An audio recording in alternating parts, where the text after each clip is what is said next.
name's Bond. James Bond.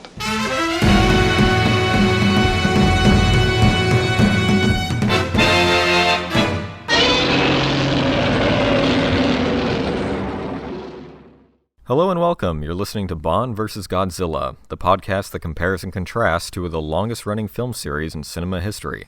My name is Cruz Moore, and I will be your resident Godzilla expert on this show. Joining me on this cinematic journey for however long it lasts are three of my very good friends who each have their own history and experience with both film franchises.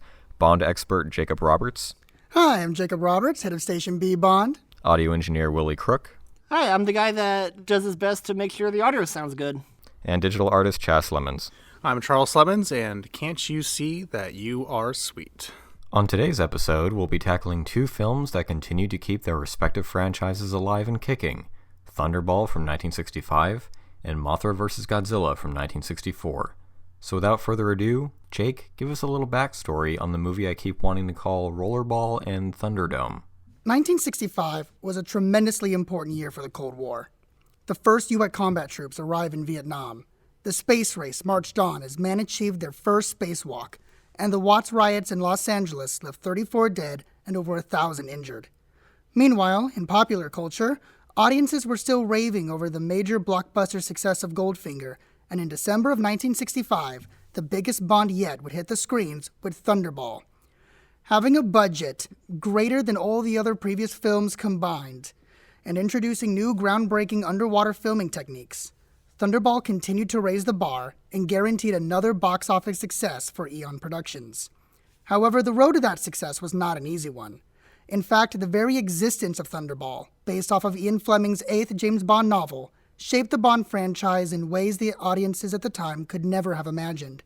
It is a story whose beginnings lie long before the production of Dr. No, and would have ramifications that would extend all the way to 2015's Spectre.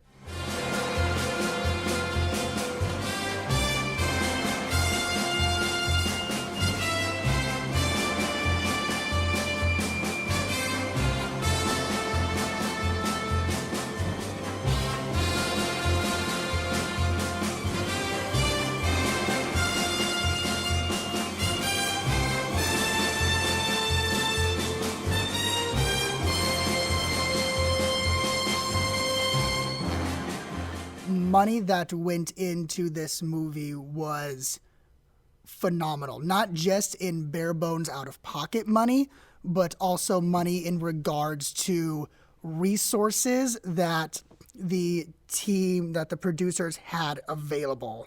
Now that Bond had become, the cinema juggernaut, everyone and anyone was willing to throw whatever was necessary to the production to make the movie happen. All you would have to do is ask. And we immediately see that in the first 5 minutes because Bond has a fucking jetpack, which is the greatest thing in the series so far. Oh god, the jetpack. It was an actual working rocket belt prototype developed by the Bell Textron Corporation. It was developed for the Army. It was piloted in the shot by Bill Suter, one of only two people in the world who was licensed to fly the thing. There was no wires. It was a full-on 20-second airborne feat of him. Originally, the producers, because he did have that one close-up of Connery on the jetpack, and obviously he wasn't actually flying the thing. It was flown by the guy who, one of the inventors, essentially. And the producers wanted Bond to not wear the helmet because he's the main star. He's not going to wear a helmet. But Bill Suter's like, no, if you're going to have me fly this thing, I'm wearing the helmet. I'm not flying this thing without a helmet. So Connery had to wear the helmet. I'm literally flying through the sky, guys. You're literally wearing a belt with probably at least 50 or so pounds of explosive fuel. I'm like, well, Duke Nukem would do it. Well, I was going to say, as part of the marketing for the film, they brought the pilot and the rocket belt to the top of the Manhattan Theater to promote Thunderball. Wow. So they had the guy, rocket off the theater and land in front of the crowd as a promotional stunt.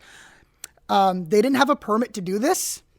And so the entire stunt team and promotional team got arrested. Who needs a permit for a jetpack? Imagine writing that in your police report. It was more so permit for jetpacking off of a building. So why didn't they just like jetpack out of there instead of getting arrested then? Because it's out of fuel. I was gonna say the same thing. See you later, fuckers. You'll never catch me, coppers. Oh god, someone catch me! Someone catch me! So speaking of Sean Connery, we're 4 films into this series. Like, what was his attitude towards continuing to play the character? Connery has this attitude. He was the star among stars. And Connery had always been a very private individual. Upon the release of Goldfinger and all the hype going up to Thunderball through the entire production process, Sean Connery only gave a single interview to Playboy magazine. Even though Sean was, the movie star of the time, he still kept a very private life. And yeah, speaking about the beginning of the movie, the fight scene in the beginning of this movie is really well choreographed and very well cut. Oh yeah, I mean, just with that opening fight scene, you can see that they have ramped up. I mean, you could tell, the idea behind that, the idea behind the fight scene was like, let's do a fight in which we break as much furniture as possible. Let's just Citizen Kane this shit immediately. Yeah. It very much reminded me of a scene in a future movie which is a massive fight in a beautiful place, and it's actually the Bob Hope house. Might want to cut that. That's not entirely correct. Not, It's not the Bob Hope house. okay. So it's in that same area. It is not the Bob Hope house. I thought it was. No, it is not. I thought you told me it was. Never mind then. Well, It's in the Bob Hope hood. It is in the Bob Hope hood, but that'll become relevant in a later movie. So So the Bond series actually comes to Palm Springs? Oh my. That'll be profitable for this place! Well, it has been, I bet. So, like, from the very get-go, I'm completely into this film because it starts off with an amazing brawl, a literal jetpack, and my favorite of the title sequences so far. Like, the silhouettes underwater and the song itself, like, paints this wonderful introduction to this film. great title sequence. Maurice Bender, he started that by filming the ladies in the nude underwater, filmed it in black and white so he can overlay the color on top of it later. And that's how I was able to get that effect. It's my favorite one so far, which got me really pumped.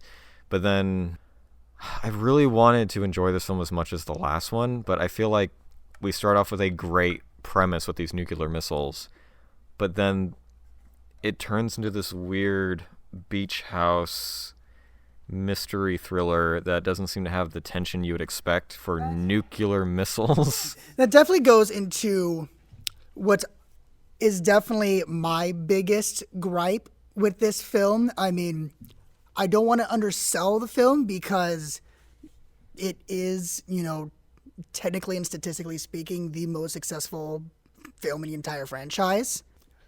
I always felt that this film, as groundbreaking as it is a slight overrated. My biggest issue with the film is by far the pacing. It is a very slow film. Yeah. It is methodical, sometimes I feel to a fault. It's still pretty solid. It's solid, but there are definitely numerous scenes throughout the film where, they feel the need to show you every methodical detail. And I feel like they're almost taking the theme of things underwater a little too literally, because it feels like the movie, like the plot itself is moving underwater, which makes it all the more weird that like in certain shots in the movie they speed things up like dramatically, and it's like it's noticeable, but it's like it's usually during a scene where something else is going on, so you're not really thinking about it. It's so short that when they speed things up, it's like, wait, what? This is like they're pretty much showing us just how specific and detailed Spectre is willing to be in order to make sure that they get what they want. It's very fastidious, but then after a while, as the film continues in that vein, it's like, okay, let's keep going. Well, when it comes to the underwater shots and the underwater filming, which is quite obviously the highlight of the film, And this film really was groundbreaking for its time, for its underwater sections. I mean, was there more to it than just putting the camera in like a glass or clear box? All of the underwater shots you saw in the film were directed by Rico Browning, one of the co-creators of the TV show Flipper. Also, of interesting trivia, Rico Browning also happened to play the Gill Man from Creature from the Black Lagoon. At the time, there was no underwater communication, underwater communicating devices didn't exist back then, so all of the directing work for the underwater segments had to be done with hand signals. The other person that they brought in that made all this underwater magic happen was Lamar Boren. He's a master cinematographer, and he developed one of the world's first independently powered underwater cinecameras. And he was, at the time, the unequivocal master of underwater filming. So between his filming techniques and Rico Browning's direction work, that allowed us to gain those beautiful choreographed fighting sequences. In fact, the underwater battle, that final climax, was filmed using 60 divers. Like, I thought there was only 20 people per team. And then all the... But more kept showing up. Yeah. Including the sharks that were used in the final climax, which were all actual sharks. So whenever you saw a shark, swim past the divers as they're doing this choreographed fight scene, that's a real shark. Alive or dead? Well, very much alive. Except for the one they shot. Except for the one they shot. That was a dead shark on a wire, which is a technique they used a few times throughout the film. But otherwise, all the sharks that you just kind of see swimming around, those are all living sharks. Then, of course, as soon as we finally get away from the ocean, it's like, oh, thank God, no more underwater scenes. Oh, here's my pool. God damn it. Time to relax on a tropical island with more water. Like, I'm surprised the villain didn't have some weird fascination with, like, drinking water or something. Sean Connery did not want to swim in a pool full of sharks. And so... Can't imagine why. I can't imagine why. So for the scenes when Sean had to be in the shark pool, they set up this, installed this plexiglass wall that would keep Sean and the shark separated. However, the plexiglass just wasn't quite big enough. There was a gap. And one of the sharks naturally got through the gap in the scene where Bond is swimming through the tunnel, and you see his face just absolutely flash with fear, and he ducks to his side as a shark brushes right past him. That was not planned. It almost looks like in that shot, the shark's practically holding him at gunpoint. Like that was 100% genuine fear on Bond's face. Well, I mean, I was kind of surprised in that scene because it's like, I mean, I know they're going for the blood, but for some reason they have no interest in Bond whatsoever. Yeah, because the idea for that is, Bond stabs the guy he was fighting with underwater, so the sharks go for him. And then you do see the scene of him when he gets to the second half of the pool after going to the tunnel. He does jump out as a shark is running towards him. And that was a dead shark on a wire. Oh, that one was? That was a dead shark on a wire, the one that chases him out of the pool. But... yeah, that one wasn't intentional. The only one that wasn't intentional was the shark in the tunnel. Because I thought that was an actual shark going for, like, the stuntman's leg. I'm like, get the fuck out, get the fuck out. It's funny that you say that. Oh, no. So, little problem occurred when the other live sharks that were in the pool thought that the dead shark suddenly going like that was a shark that was attacking them. So the other sharks attacked the dead shark while the stunt coordinator was still in the pool. And the final interesting shark pool bit of trivia was in the scene where Largo pushes his henchman Quist into the shark pool to be eaten. The stuntman, Bill Cummings, demanded extra pay to jump in a pool full of live sharks and land on top of one. Demanded $250,000, and that $100,000 was only a down payment. It was only a down payment. Yeah. And then the shark cut his air tube. There are actually different versions of Thunderball that were simultaneously screened in different theaters. The exact reason for how this happened and why isn't entirely clear, but that does appear to be a case, that there are different final cuts of the film that played in different theaters throughout the world with some really bizarre differences In the theatrical release that we saw, where after Bond escapes the shark pool and it shows a shark entering the tunnel, Bond gives the quip, "Sorry, old chap, better luck next time." In some cuts of the film, he instead gives the line, "Now you can tell them about the one who got away." The most odd difference of all is that in some versions have the character Pinder say a line while Bond is looking at that manta ray from the helicopter. You see that manta ray? Some cuts of the film have Pinder say a line there, which is odd because Pinder isn't even in that scene. And then the last piece of audio oddity is Adolfo Celli, the actor who played Emilio Largo. He was given the Goldfinger treatment. The voice you hear Largo speak is not Adolfo Celli's native voice. He was overdubbed by another actor. Some theatrical releases of the film, in one particular scene, as particularly at the baccarat table at the casino when Bond and Largo gambling against each other, some theatrical releases just have one of Largo's lines clearly be spoken by Adolfo Celli in his original voice without the dub. Any objection to raising the limit? 500 pounds, shall we say? Too rich for me. Count me out, too. Perhaps you'd like to take an issue, my friend, for my Mr. Bond. Oh, yes, Mr. Bond. You seem to be unbeatable, Mr. Bond. Emilio, you promised to buy me a drink. Soon, my dear. I want to get my money back first. Some releases of the film had certain scenes where the music was inexplicably absent. Yeah. Yeah. So imagine the ending where the ship is going out of control and there's no music to build the tension. Yeah, and I believe that is one of the scenes. Really? Yeah, it's just really odd. Like these big climactic scenes where you're supposed to be hearing John Barry's score and there's just silence. So then is that like a 10-minute underwater scene of people just going when they get shot? Yeah, it's really odd. And then here's a piece of trivia that I actually only learned this year. John Hopkins, who was a writer brought in to polish the screenplay by Richard Maybaum, he was a big Doctor Who fan. Around the time that the production was going on, the successful Doctor Who serial, The Dalek Invasion of Earth, had recently been airing in England, causing the Daleks to become almost pretty much just as much of a national sensation as Bond himself was. John Hopkins put in the script line for Bond, in which when he goes into MI6 and Moneypenny tells him something big has gone up. Every 00 man in Europe has been called in. The original script called for Bond to say, "The Daleks have taken over." The producers had the line changed because they knew no one outside of England would understand the reference.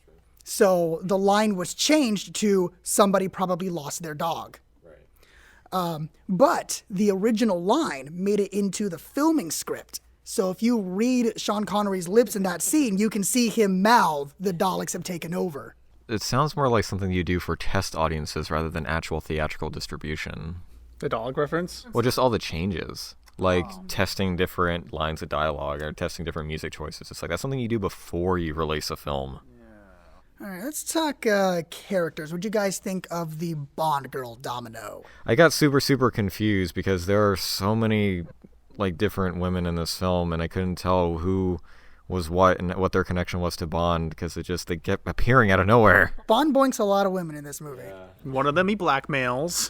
To the point of like uncomfortability with one of them, where it's like, "Oh yes, this will ease your tension," and she's like, "Not my tension." I'm like, that sounds awful. Add that to another list of Connery moments that do not age well. And the thing is, like he didn't mean to blackmail her. It seemed like to me she took something he said the wrong way, and then he used it to his advantage, which is even worse. Still not good. That sounds so much better. I know, but like that's the part that makes it even worse. Is like saying, Like, it seems like the opportune time to be like, someone is after me, and go off the logical conclusions of that, but no, he takes it kind of a weird way. I mean, he did just go through a pelvic thrust from hell with that saw trap that he was in. In terms of the main girl, Domino, I find her really bland. I'm in agreement. The most memorable thing about her is the fact that she kills the main villain. Other than that, she's really bland. I enjoy the femme fatale Fiona Volpe. she's great. She's one of my favorite femme fatales in the series. I do give credit to Claudine Auger. I think she acted the part well. I think, as far as her acting chops, she did as well as she could with the material that was given to her. Yeah, it doesn't seem like she was given much. No, she wasn't. And, and she was once again overdubbed by Nikki van der Zyl, who has done the dubbing in the previous films. So Domino has the same voice as Honey Rider and Tatiana Romanova. I like the fact that Felix de-aged by 10 years. Yeah, so we got He looks more like he did in Dr. No. Felix number 3, Rick Van Nutter. He was scheduled to appear in a few more Bond films going forward. However, that ended up not happening because the character of Felix himself ended up not being utilized in the next couple of films. So, Because I was like, with this one, I'm like, oh, you have someone who actually looks like Felix Leiter, so can you please stick around, sir? no. Or is this role just cursed? The role is cursed. The role is straight up cursed. So am I the only one that feels that when you have a situation where you have 2 nukes at the ready to be used, I expected the climax of this film to be some kind of confrontation of, like, stopping the bomb at the last minute, instead of, like, stopping it in the middle of the ocean, and then it just doesn't become a threat anymore. Yeah, because, they were able, because in the narrative, they were able to catch the bombs in transit. Bond was able to locate where the bombs are and, intercept Largo and his bombs before he could get them to the place from which he would launch them against Miami. Probably helps that it's easy to spot a bright orange submersible in shallow water. I really love Largo as a villain. He is one of my favorite villains in the franchise.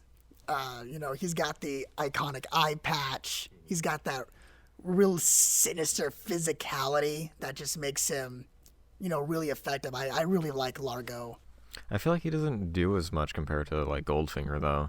Other than, hey, I have a pool of sharks. There are very few villains who do as much as Goldfinger. Goldfinger is, if you pardon the expression, a gold standard when it comes to Bond villains. Goldfinger is, definitely a notch above. But Largo, I still really enjoy just his absolute sinisterness that just... You see him.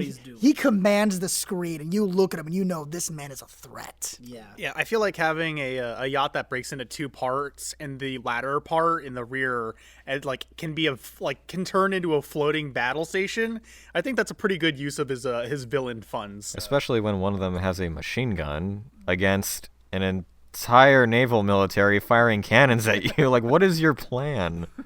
Our plan is to collect our paychecks or die. Well, I guess I'll die. And that is the brainchild of Ken Adams, who returns once again as set designer. He bought the hydrofoil himself and brought it in and have it refurbished to attach the cocoon to the back.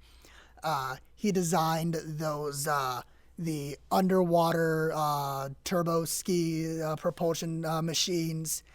He designed the Spectre meeting room. It's the most sinister office meeting in the entire world.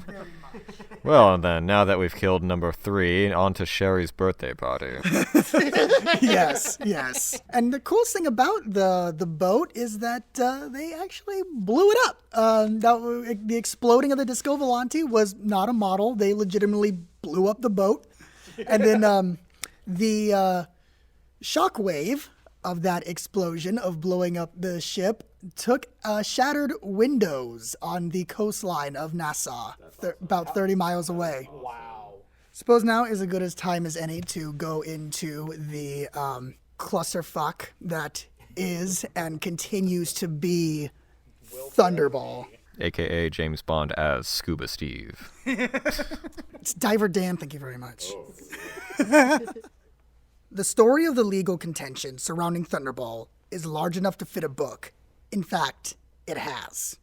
Ian Fleming had always wanted to bring Bond to the big screen.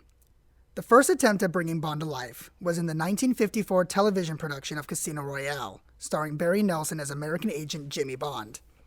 Afterwards, he worked together with a young filmmaker named Kevin McClory and screenwriter Jack Whittingham to pen a brand new story that would serve as the plot for the first major James Bond motion picture. However, the script was never finished due to frustrations on Fleming's part.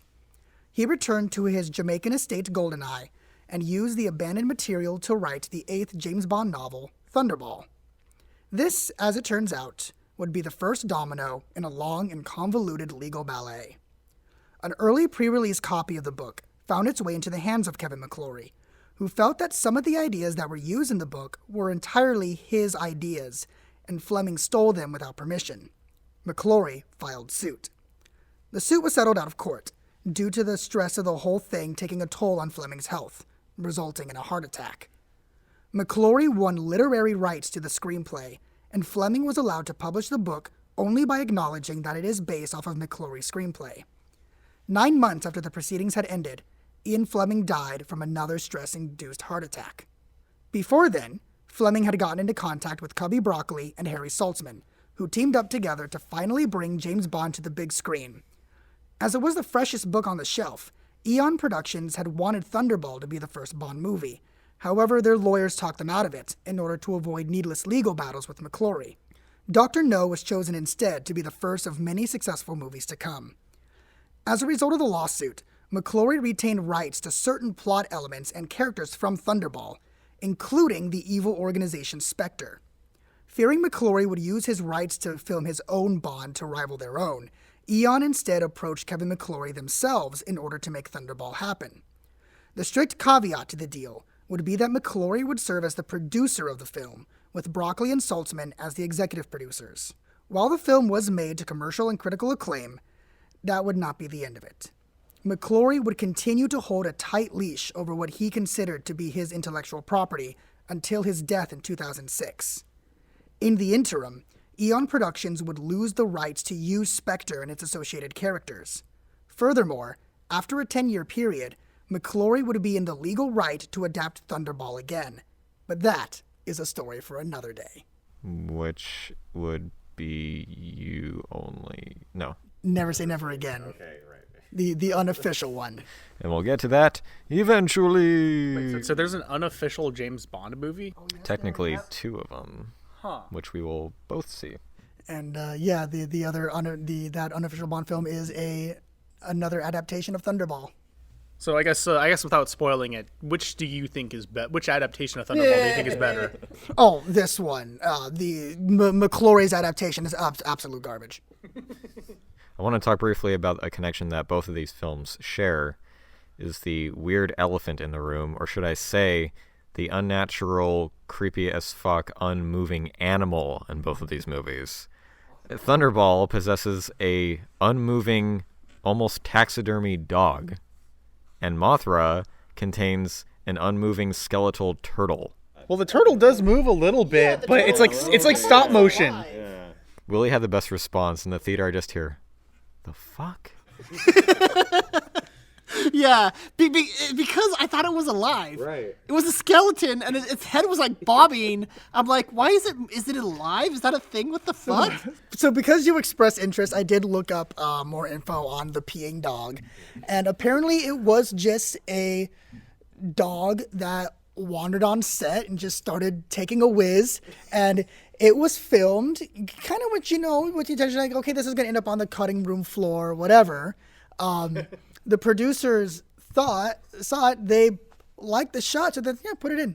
Because in the meantime, in the background, we have this disturbing Mardi Gras parade happening, and then out of nowhere, we have this frozen dog. And I still like how you find the parade disturbing. it is disturbing. Like, I wouldn't consider it disturbing, but disorientating, yes. Just people marching around, making loud noises in papier-mâché suits. Just social anxiety, the parade. That's not the only absolutely crazy celebratory parade we'll see in the Bond franchise, funny enough. Oh, you're talking about Spectre, or is there another one? There's at least 2 more. Oh, goody. Tom Jones, singer of the Thunderball theme song, quite famously, during the recording of the song, passed out while he was belting out the final note. Really? Oh, yes. Too good. I can't do There is an alternate title theme for Thunderball called Mr. Kiss Kiss Bang Bang, performed by Dionne Warwick. The title theme was changed semi-last minute because they wanted a title theme that actually had the title of the movie in it. Can you imagine if every single Bond film had the title of the film in the song somehow? Instead of You Know My Name, it's just Casino Royale. Yeah, there's a few that they had trouble integrating the title into a song, so they didn't. Willie, do your rendition of Quantum of Solace, but in the vein of the White Stripes. I hate the Quantum of Solace theme song anyway. I developed Stockholm Syndrome over the Quantum of Solace theme song. I listened to it so much I eventually liked it. Oh, Chaz, you'll love it. It's nothing but desert everywhere. Screams silently.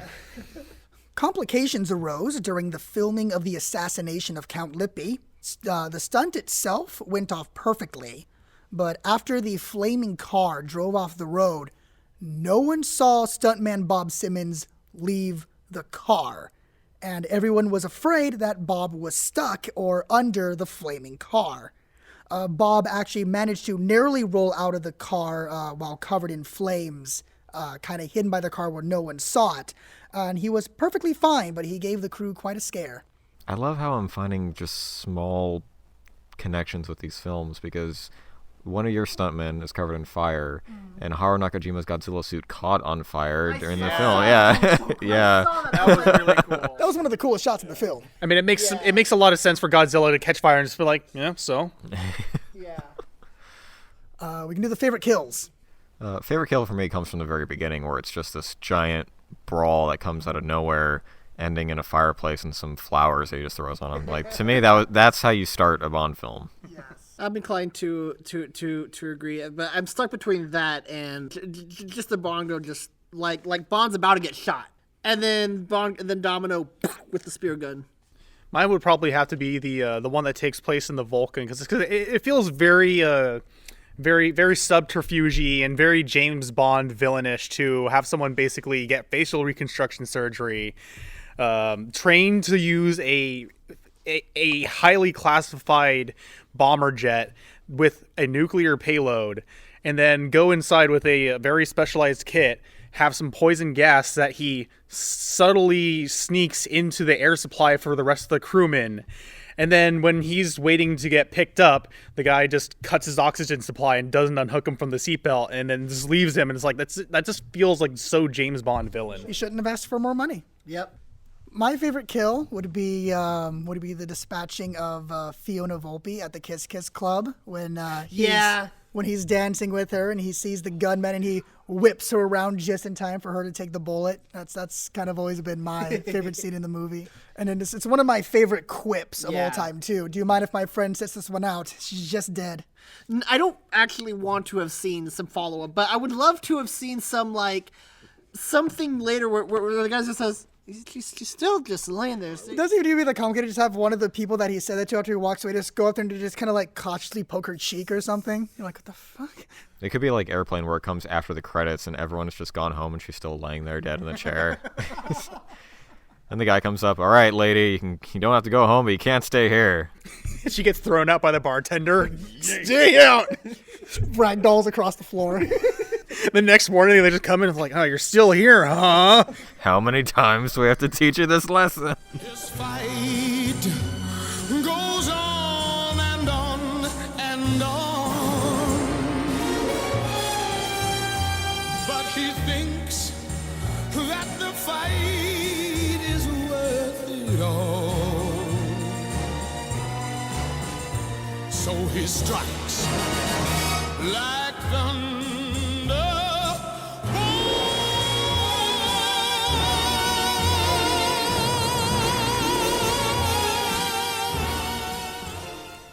So this is a strawberry chocolate mochi.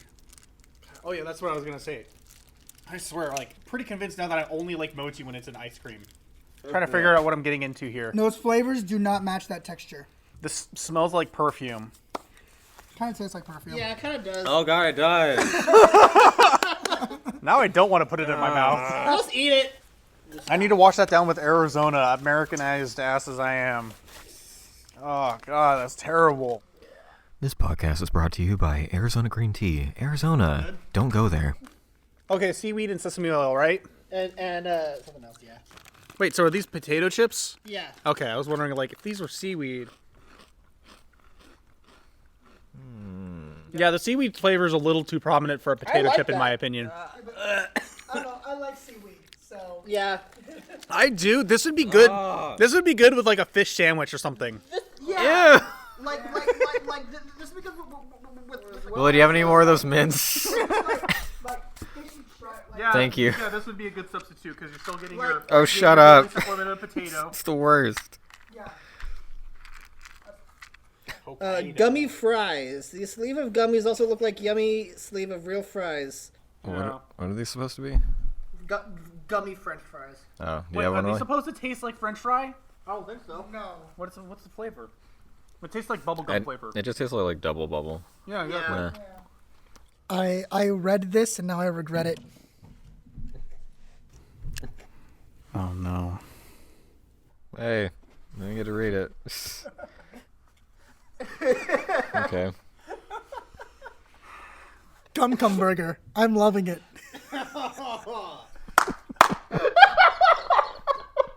This podcast is brought to you by Cum Burger. Cum Burger. But why? Cum Burger. We don't make it till you order it. Cum Burger. Close your eyes.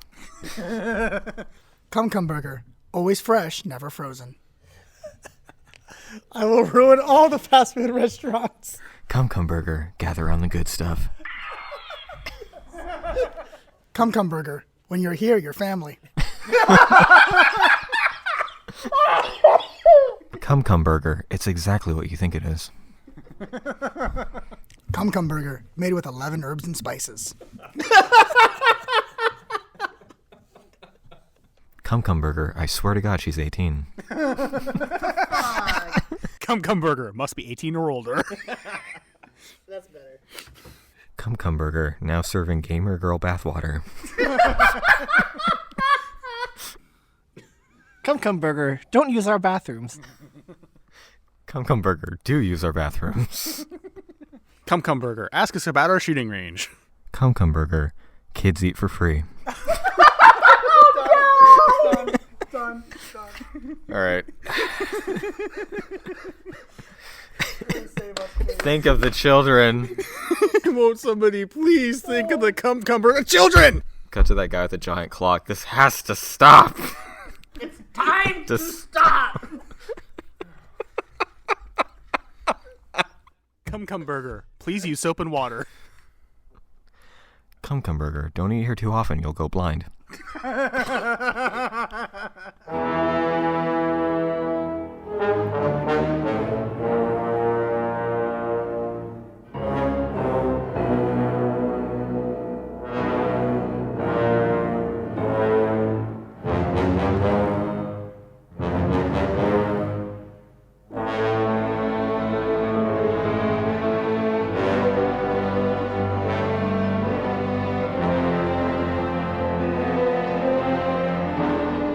With the success of King Kong vs. Godzilla, Toho's kaiju business became booming, with Ishiro Honda and Eiji Tsuburaya directing 6 monster movies in the span of 2 years, one of which pitted the giant flying insect Mothra, who debuted in her own film in 1961, against Godzilla, freshly buried and pissed off after his last kaiju battle. The film continues in the vein of establishing a more lighthearted fare for the series, still keeping Honda's messages about the dangers of commercialism and nuclear weapons, but alleviating it with charming characters, self-indulgent villains, and top-notch special effects. Whenever I found myself asking non-Godzilla fans what their favorite movie was, I was surprised that so many of them responded with, "Oh, the one where he fights Mothra for the first time." Even the most casual fan seems to have had this film ingrained in their minds, and it's easy to see why. With one of Godzilla's most iconic suit designs, and the mainstream introduction to the doll-sized pop-singing fairies, and the kaiju that would eventually become known as the Queen of the Monsters. I really enjoyed this film. You had shown us Godzilla vs. Mothra, not to be confused with Mothra vs. Godzilla, which is the one that we're talking about. Yeah, back in 2014 I showed Chaz and Willie Godzilla and Mothra: The Battle for Earth from the 90s. I was able to start. I didn't like forget about that movie, but it wasn't something that I thought about in a long time. But like as soon as the fairies started talking for the first time and people were looking around, I'm like, the fuck? Oh! And I blurted that out during the movie. It really made me happy that you caught on to that, because to me that showed recognition and the fact that someone is paying attention to a thing that no one but me really cared about as a kid. I did enjoy this movie through and through. It was well paced enough, and just the first thing that me and Jake were kind of joking about in the car and outside while you were shutting things down last night. This is definitely the clumsiest Godzilla's ever been. Yeah, it's the uncoordinated house cat of Godzilla's. It seems like he spent half the movie on his back after tripping over something and stumbling into something. Yeah, he catches his tail in the tower and then he stumbles forward. And... That was funny. And he gets caught in the castle. He's like clawing against the castle as it's clumsy. Yeah. I was enjoying a lot of that. I'm like, God, Godzilla, come on, dude. Like at this point, you got me rooting for Mothra. I mean, that's an interesting point right there, because, this is another film where, still not yet in the point of the series where Godzilla is definitively the hero. Godzilla is still painted as very much the antagonistic force, and Mothra is 100% the protagonistic force. Mothra is, the main character that you're supposed to be rooting for to defeat Godzilla. And the main reason behind, I guess, Godzilla's clumsiness in this film is that now the suit was very much kind of perfect for Haruo Nakajima and the way he could move. And they wanted to express how Godzilla was very much an animal in this kind of environment, who isn't so much intentionally destroying these things, but rather like, why are these things in my way? Oh God, now I'm caught in this tower. Just get it off of me. Huh. How do you feel about the suit design this time around? I like this Godzilla design. It was significantly less chubby.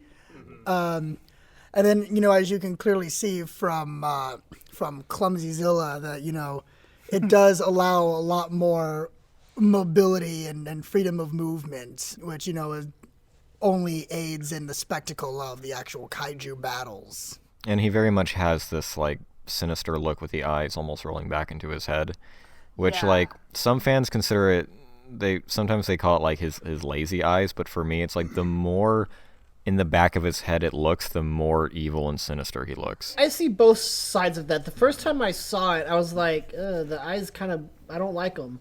But then they showed him, a couple more times, and I'm like, you know what? There was some shots that had a lot of, that really focused on his eyes and his expressions that gave him kind of a smug kind of a look, kind of like a very, authoritarian, cower before me. I literally just rose out of the earth, which is one of my favorite shots in all the franchise. So cool, man. When the tail popped up, I was like, what the fuck is that? Because I couldn't see that as Godzilla's tail at first. I thought it was some kind of tentacle. Like in some parts of his eye, it's almost being shined over. It's almost, I guess, kind of like the anime glasses look. And then he turns his head a little bit, and it's it shows its eyes. Oh, that's actually really cool how that turned out. It was a change of pace from the other Godzilla movies, definitely. Just a change of storytelling, a change of... Well, this film has a much more optimistic attitude, and it incorporates one of the 3 S's that I personally feel embody the Godzilla series, and this one has spiritualism. It's all about Mothra's connection to Earth and how she eventually kind of becomes the protector of Earth and humanity.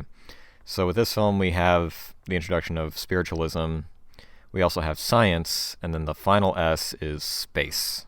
So those are the 3 S's that I feel are part of the series. When you say space, are you meaning actual space or just Actual space. Because I could definitely see the science with these people trying to basically turn Mothra's egg into Jurassic Park almost.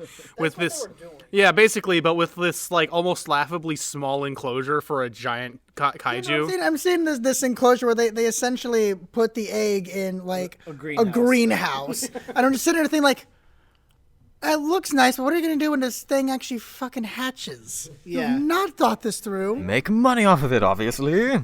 I didn't expect murder. It's the first time we've seen someone purposely kill another person in a Godzilla movie. That graphically, for sure. In Raids, again, we had that, like, police criminal debacle, but I mean, this is, different. This is very much like a first straight-up on-screen murder. Yeah. That I loved how all three of you guys were like, whoa! Like, Jesus Christ! I kind of saw, like, okay, they're going to betray each other. It's probably going to be a murder. I kind of saw that. But the fact that it was like a freaking headshot. Yeah. And it turns around and you see this big old smear of blood. I'm like, oh, okay. Dead center in the middle of the head. Jesus. Yeah, like I wasn't expecting that at all, and that just was like, whew, okay. Which is not in the American version because they felt it was too graphic.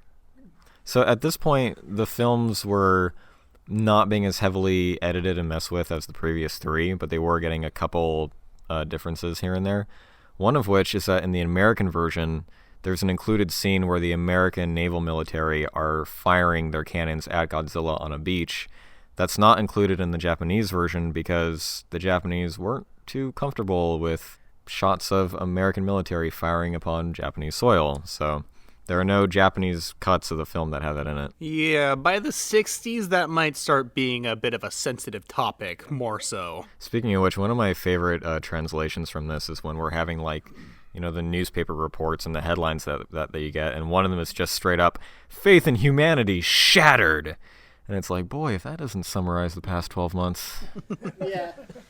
So you remember the scene where all the people are escaping and then Godzilla's head just kind of shows up over the mountains? Yeah. So Akira Ifukube insisted that the Godzilla theme should not play when he appears over the mountain because he felt it would just be like repeating the same thing over and over again. So Ishiro Honda assured him that they would take out the music cue out of the final cut. But during the premiere, Akira saw that they didn't listen to him and they kept the song in anyway. And apparently he looked over to Ishiro Honda in the theater with this look of anger, and Honda just looked at him like, "Sorry, buddy."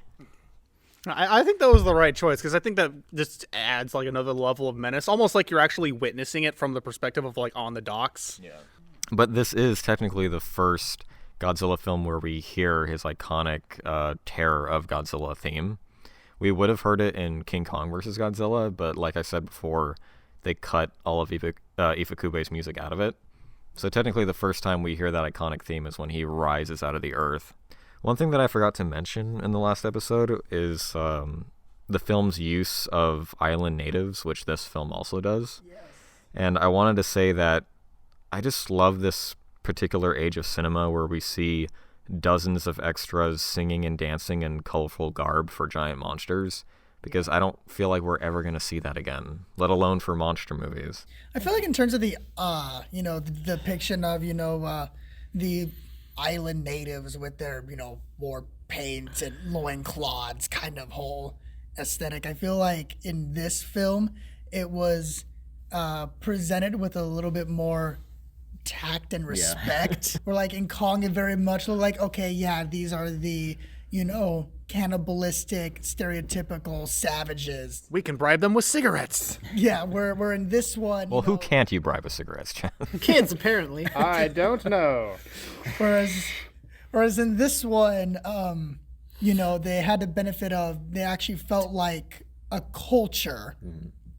And it also had the added benefit of, they had the whole backstory of, this island used to be green and verdant and peaceful until, it was destroyed. So you kind of get this sense that, okay, it is, ours as a society's fault that, this is how these people became. Mm-hmm. They're not just bloodthirsty savages. They are victims of the atrocities.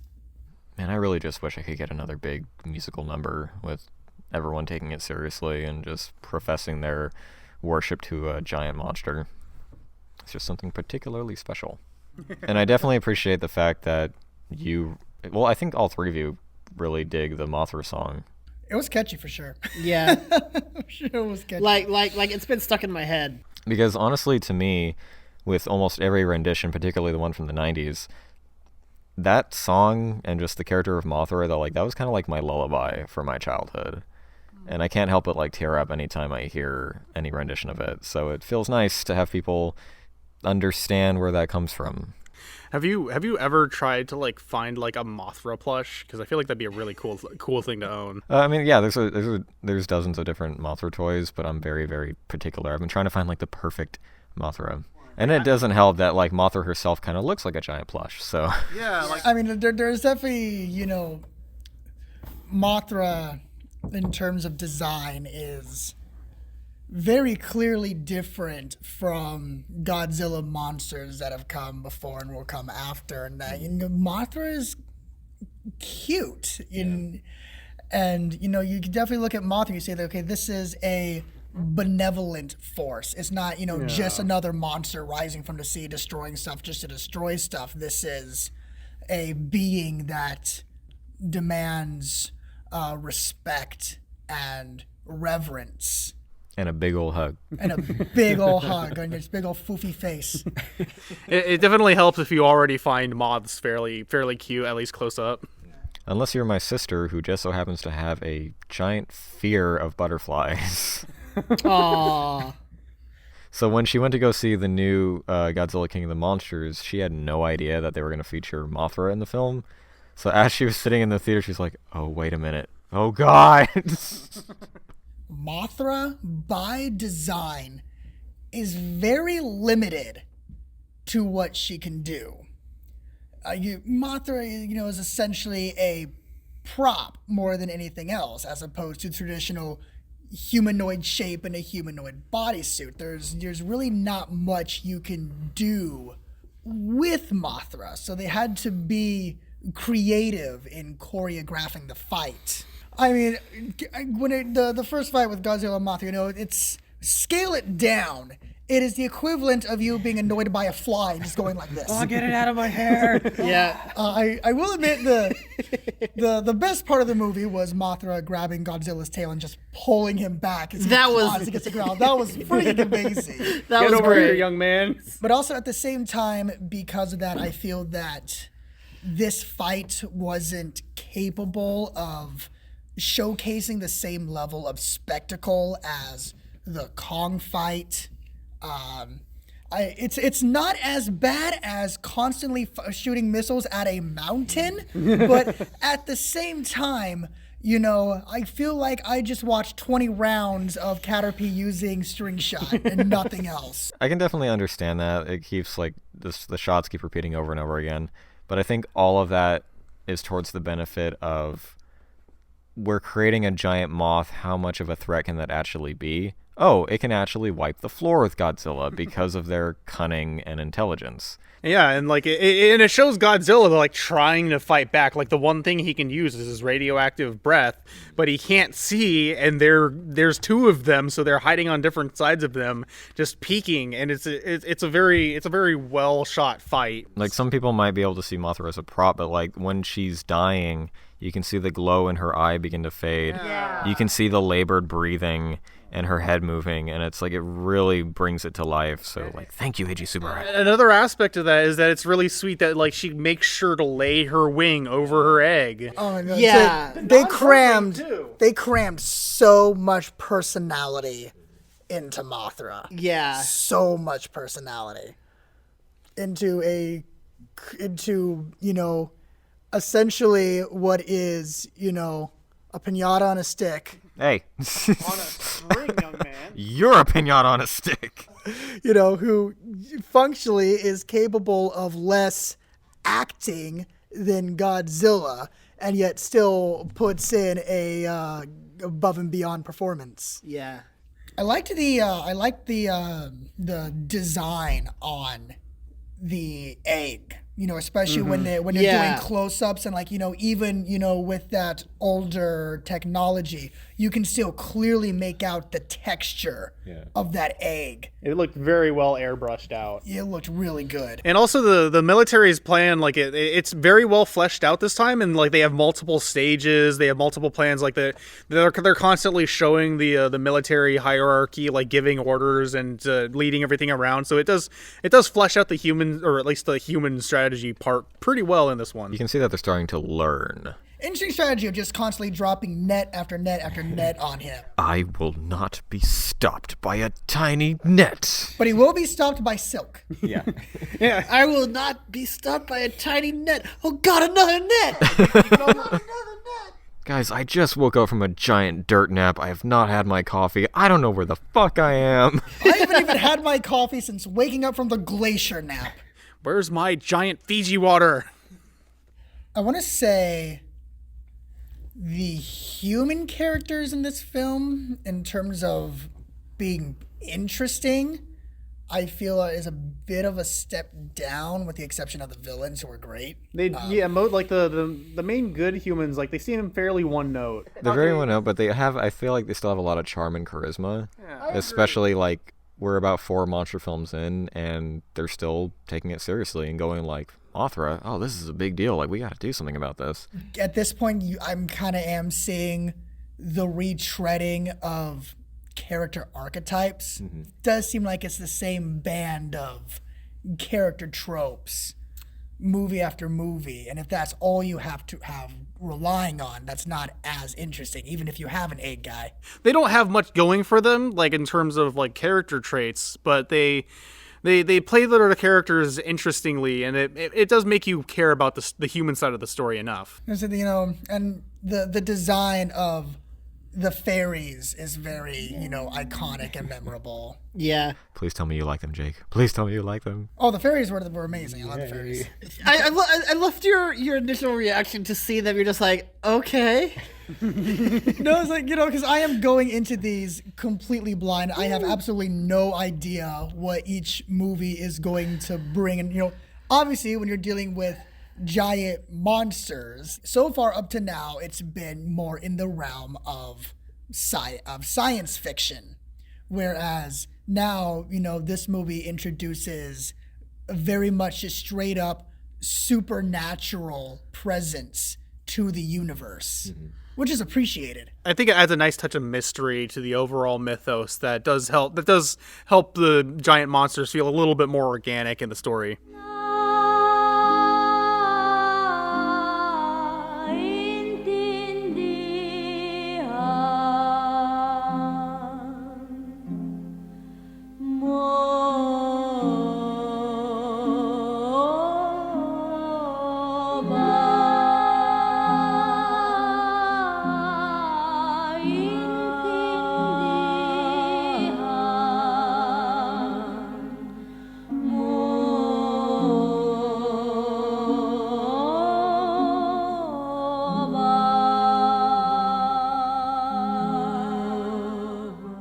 And thus begins our very, very long list of alternate titles for this movie, starting with America, which includes Mothra vs. Godzilla, Godzilla vs. Mothra, Godzilla vs. the Giant Moth, and of course, Godzilla vs. the Thing, which, to elaborate on, how do we get people in the seats for a film where Godzilla is essentially fighting a giant moth? I know, just don't tell people that he's fighting a giant moth, and just make them think that he's fighting something unimaginable and Lovecraftian. Godzilla versus the Thing. Godzilla, monster of monsters, and the mysterious Thing defy man's mightiest weapons.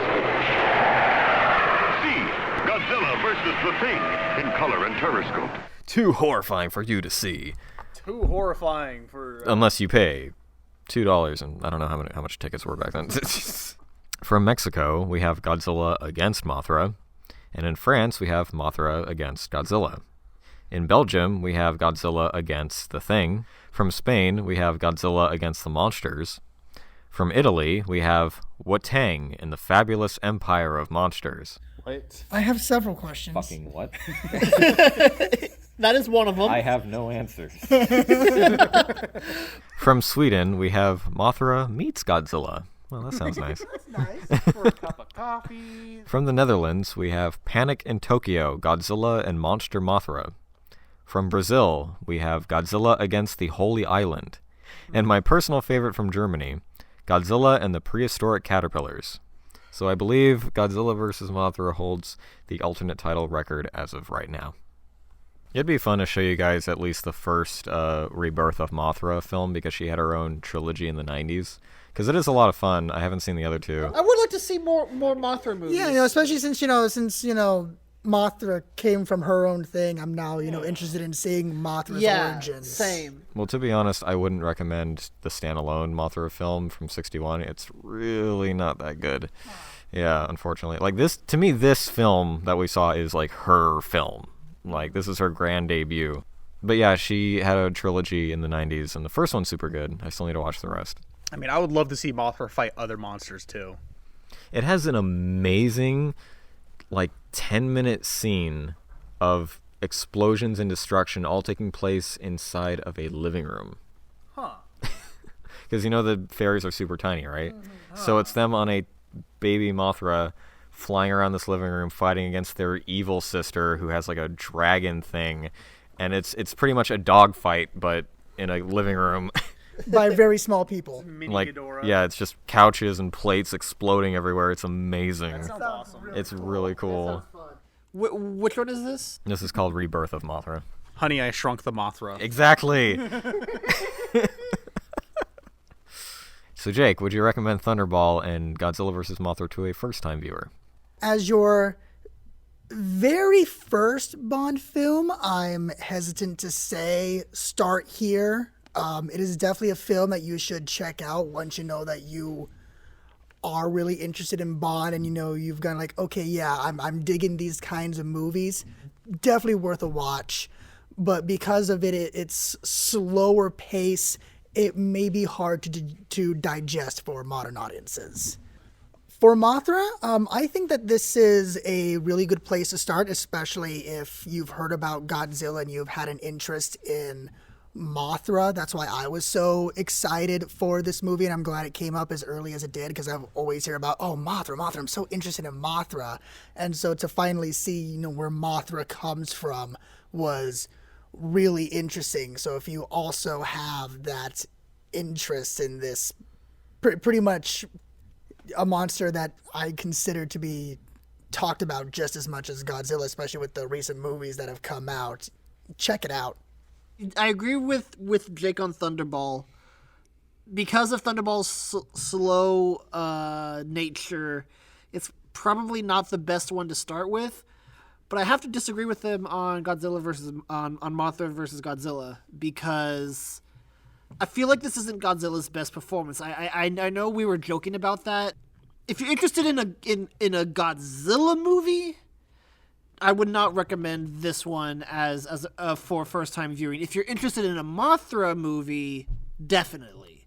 As a Godzilla movie, I don't think this is the one to start. I'm not saying it's bad or slow. It's just not Godzilla's best showing. Thunderball, definitely a good movie, but if you haven't seen too much James Bond yet, maybe you should fix that before seeing this, or else you'll be left wondering the entire time when he's going to take off the jumpsuit, when he's going to take off the wetsuit and have a suit underneath, because that does not happen in this movie. Godzilla vs. Mothra.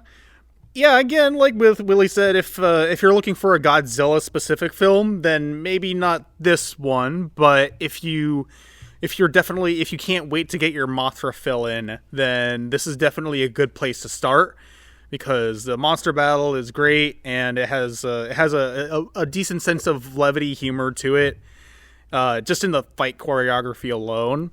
And you will be oddly pleased to see this large moth soaring through the air slowly.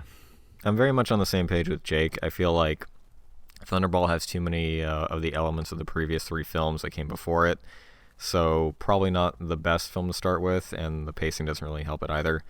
Mothra vs. Godzilla, I think, as I've already seen from the people that I've talked to, they seem to have started with that film, and that kind of got them into both of those monsters and introduced them to the series. So if you're looking for like two monsters for the price of one, and to get like a good feeling for what this series is like, I would recommend starting with it. So it's definitely one of the fan favorites and one of the better ones in the series.